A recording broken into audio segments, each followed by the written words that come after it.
नमस्कार दोस्तों, हमारे YouTube चैनल में आप सभी का दिल से स्वागत है। मैं आप सबके बीच में लाना चाहती हूँ जन्माष्टमी सोहर गीत।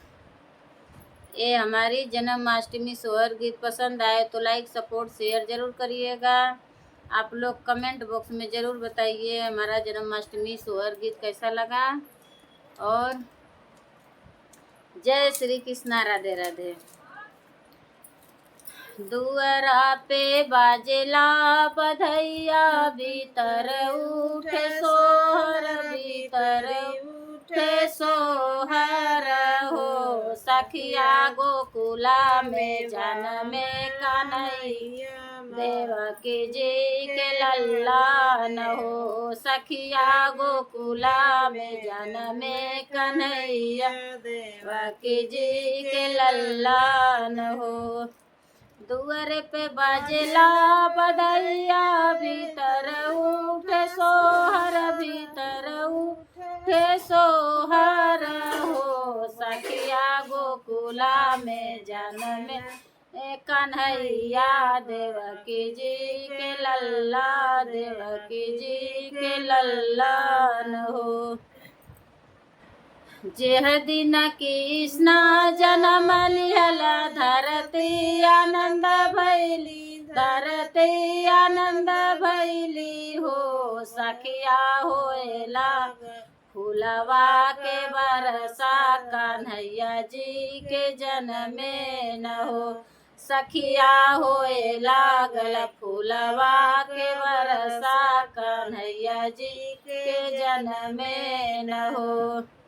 दुअरे पे बाजेला बधैया, भीतर उठे सोहर, भीतर उठे सोहर हो। सखिया गोकुला में जनमे कन्हैया, देवकी जी के बालक, देवकी जी के बालक हो। कृष्ण जी के बड़ी बड़ी अखिया, काजल बाल सो, काजल भाल सोहला हो। सखिया कृष्ण जी के बड़ी बड़ी अखिया, काजल बाल सोहर, काजल बाल सोहला हो। सखिया गोकुला में जनमे कन्हैया, देवकी जी के बालक, देवकी जी के लल्ला न हो। सखिया देवकी के जनमे कन्हैया,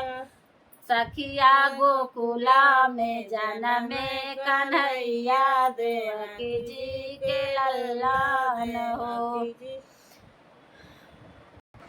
दुअरे पर बाजेला बधैया, भीतर उठे सोहर, भीतर उठे सोहर हो। सखिया सखिया देवकी, सखिया गोकुला में जनमे कन्हैया, देवकी जी के लल्ला, देवकी जी के लल्ला न हो।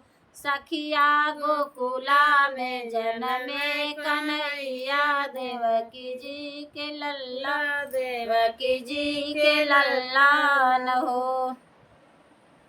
कृष्ण जी के लुटुर लुटुर बरवा, मुकुट बाल सो, मुकुट बाल सोहला हो। सखिया नदी बीच छाई, सखिया नदी बीच खिललाई कलिया, मधुबन बीच छाई गए हो। सखिया नदी बीच खिल इसे कालिया, मधुबन बीच छाई गए हो।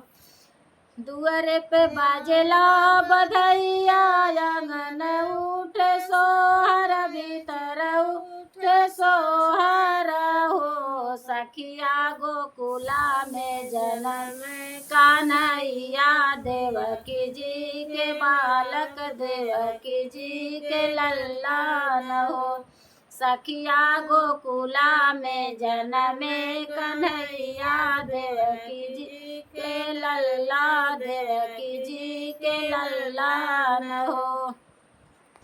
कृष्णा जी के छोटे छोटे पौआ घुंघुर भल सोहे घुंघुर भल सोहेला हो सखिया बारह देना के कान्हैया आंगन बीचे नाच आंगन बीचे अमला हो सखिया बारह देना के कान्हैया आंगन बीचे नाच बसिया बजाव बसिया बजावल हो।